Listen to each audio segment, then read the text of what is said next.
माननीय अध्यक्ष महोदय, माननीय मुख्यमंत्री जी ने कुछ तथ्य जो है वो इकट्ठा करके माननीय सदन में रखे हैं। हम देखेंगे, उनको मालूम करेंगे। मैं इसलिए इस बात को कह रहा हूँ क्योंकि भरोसा टूट गया है, विश्वसनीयता पर प्रश्न चिन्ह खड़ा है। और ये जो आंकड़े वर्तमान में जो माननीय मुख्यमंत्री जी ने माननीय सदन में प्रस्तुत किए हैं और यहाँ लेख किए हैं, जिन लोगों ने बना करके दिए हैं, उस पर भी प्रश्न चिन्ह खड़ा होता है। इसलिए प्रश्न चिन्ह खड़ा होता है क्योंकि सरकार के कामकाज को लेकर के जो भरोसा जिस प्रकार से टूटा है, उस पर अधिकारी के साथ साथ में नेताओं पर भी भरोसा टूटा है। इसलिए ये अध्ययन करने के बाद ही हम इस पर टिप्पणी करेंगे जो आपने कही बात। दूसरी बात अध्यक्ष महोदय,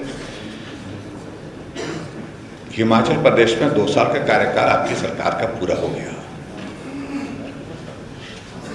और सही मायने में जवानी का दौर निकल गया है। और जवानी के बाद अब आप जो है उस आयु में प्रवेश कर गए जहां कभी लाठी की सहारे की आवश्यकता होगी और जहां किसी के सहारे की आवश्यकता होगी, संभालने की आवश्यकता होगी। यानी कि इसके बाद हिमाचल प्रदेश में ये इतिहास है कि 2 साल के बाद जो है वो सत्ता को कठिनाई का सामना करना पड़ता है। इस बात को बड़ा स्पष्ट होने की आवश्यकता है।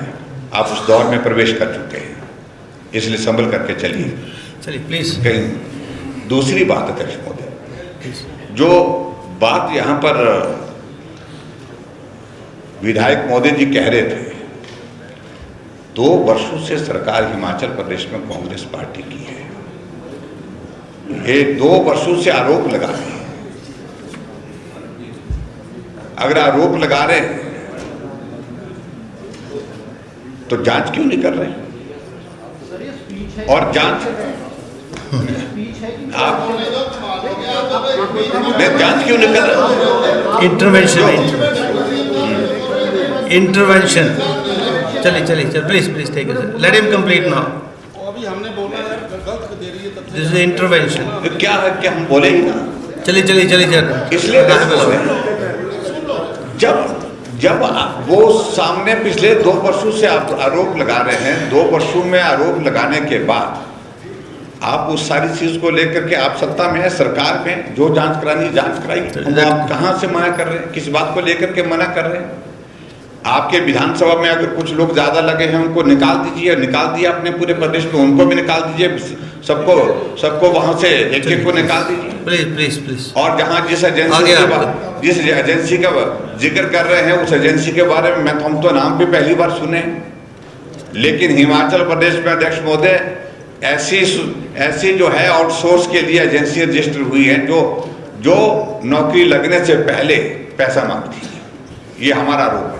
चलिए, थैंक यू। इस पर भी जांच करिएगा। नहीं, आपके नेताओं की एजेंसीज हैं वो, और आपके मंत्रिमंडल में लोग हैं जिन मंत्रियों ने जिन्होंने एजेंसीज रजिस्टर की है। आपके जो विधायक बनना चाहते हैं लोग, उन्होंने रजिस्टर की है वो एजेंसीज।